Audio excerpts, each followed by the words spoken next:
Welcome to CE2, class number 2. The topic is polite requests and emails.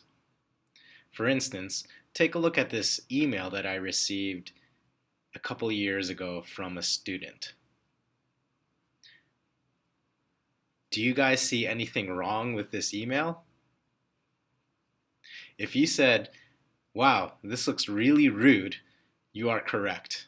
So in this lesson, you're going to learn how to make a polite request, both in writing and in speaking, and how to write a polite email to your professor.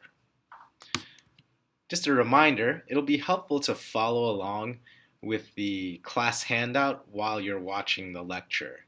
Feel free to print out the PDF or view the file on a tablet or your smartphone, and you can take notes in either format. So let's take a look at task 1. So at the top of your handout, go ahead and read this sample email. First, I want you to find 3 polite sentences. Go ahead and underline which sentences in this email you think are most polite. When you're ready, unpause the video. Okay, so if you underline the following 3 sentences, you are correct.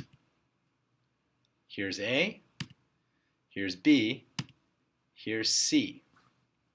Now, what do you notice about these sentences that make it polite? So have a think. What's polite about A, B, and C? Well, I will tell you. If you take a look at sentence A, there are 2 polite elements to it.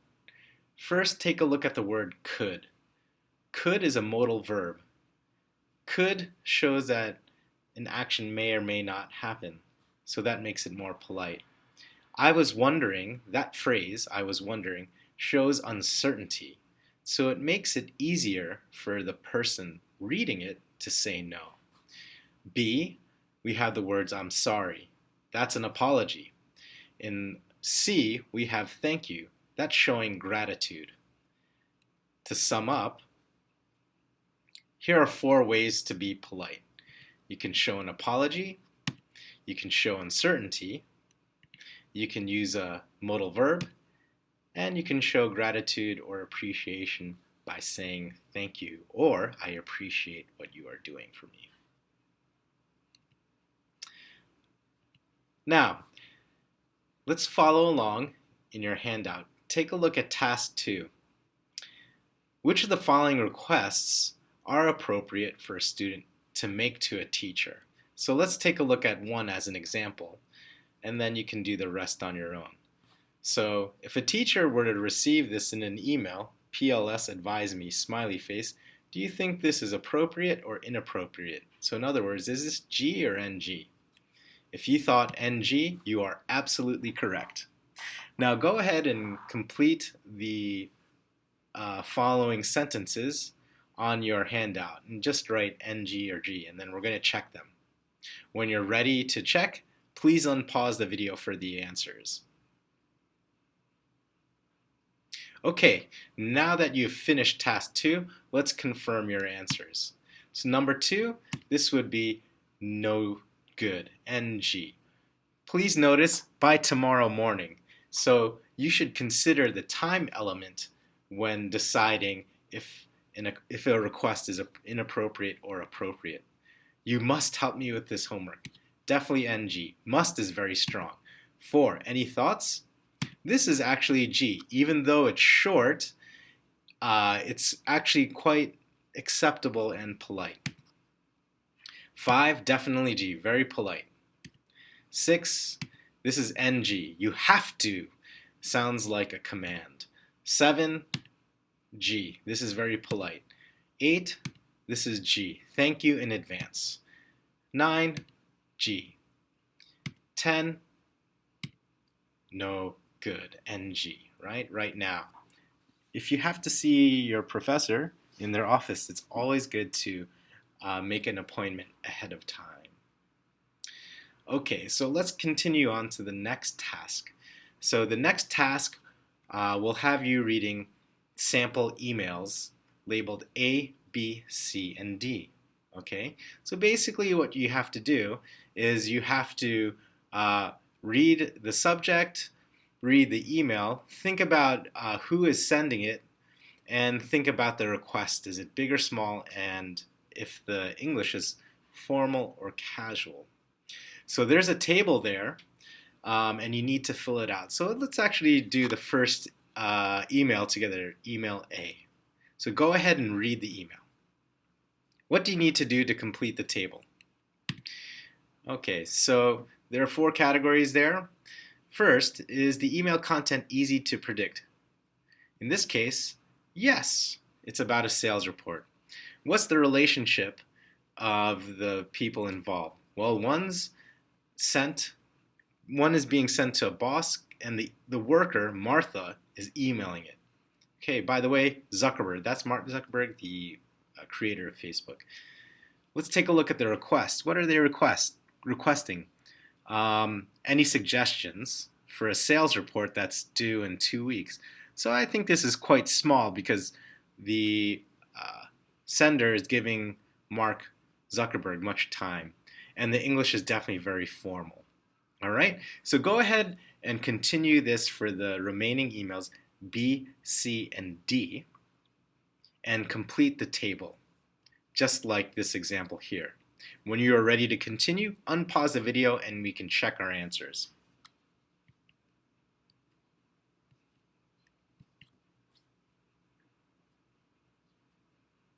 Again, please read the emails and complete the table on your handout. Now let's check the answers. Here are the answers for task 3.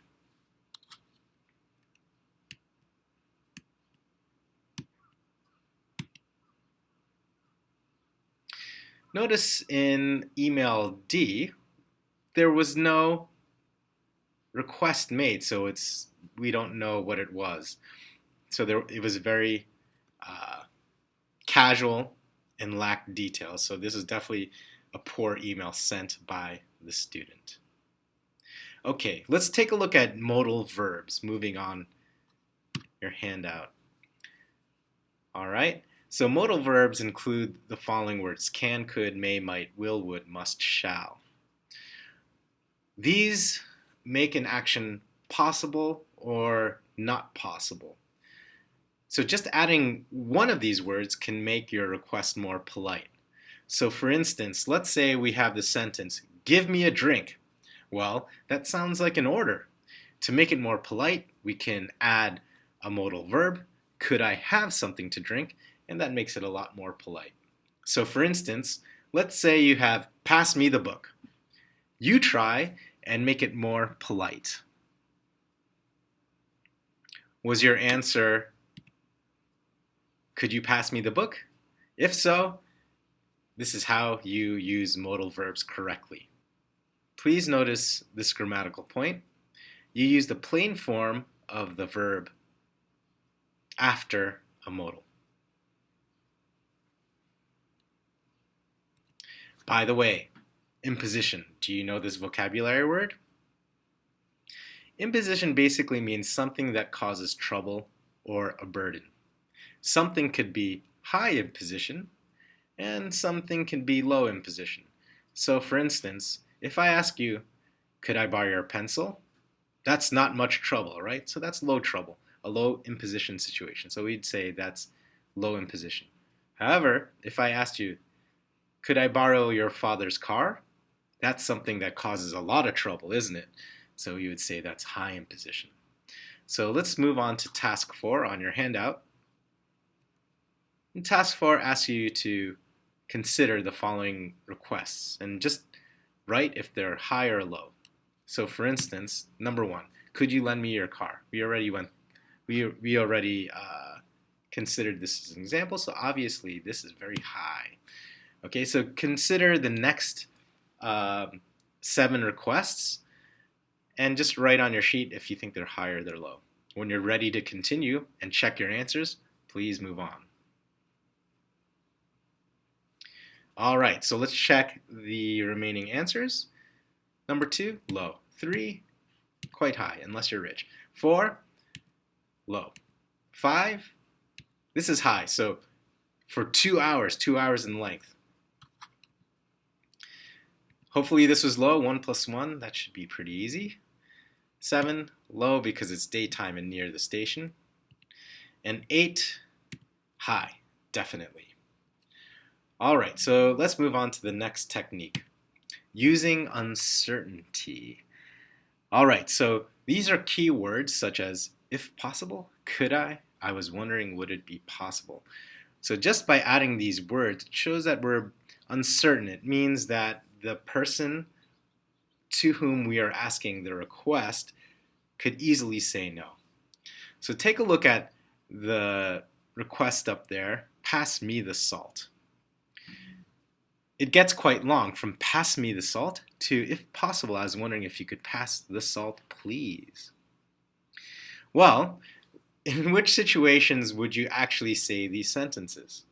For instance, if you're at home and you're talking to your little brother or your little sister, you can just use the first one, pass me the salt, like an order, right? But let's say you were having dinner with your boss. Maybe you'd want to use a phrase such as the fourth one, hey boss, I was wondering if you could pass me the salt, right? So that would be appropriate. However, if you're having dinner with the Queen of England or, the new emperor, you would want to sound very polite, right? So in that case, you'd use the fifth or sixth example. If possible, I was wondering if you could pass the salt, please, right? So basically, by making it longer and using these phrases, we can make our request more polite. So it's important to think about the imposition. How much trouble is this causing? And what type of situation am I in? And that will help you decide which phrase you should use.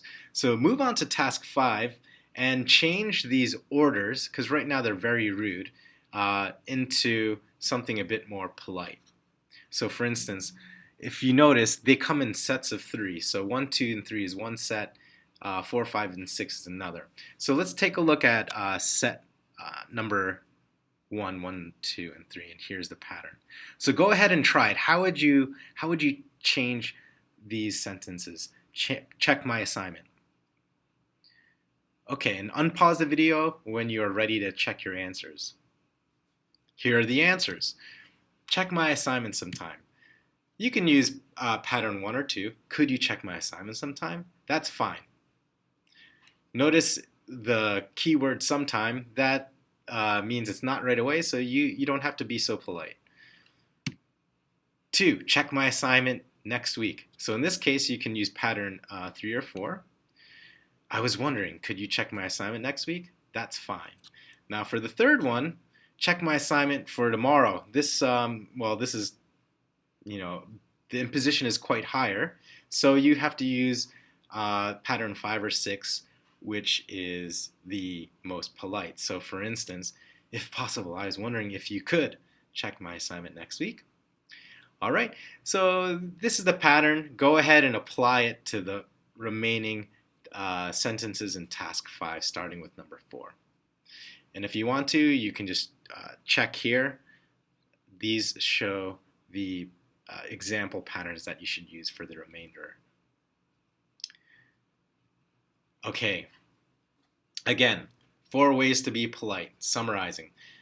Apologize. Use the phrase, I am sorry. Use a modal verb. Could, would, might you. Show uncertainty. I was wondering if. And as you already know, always show gratitude. Thank you for your time.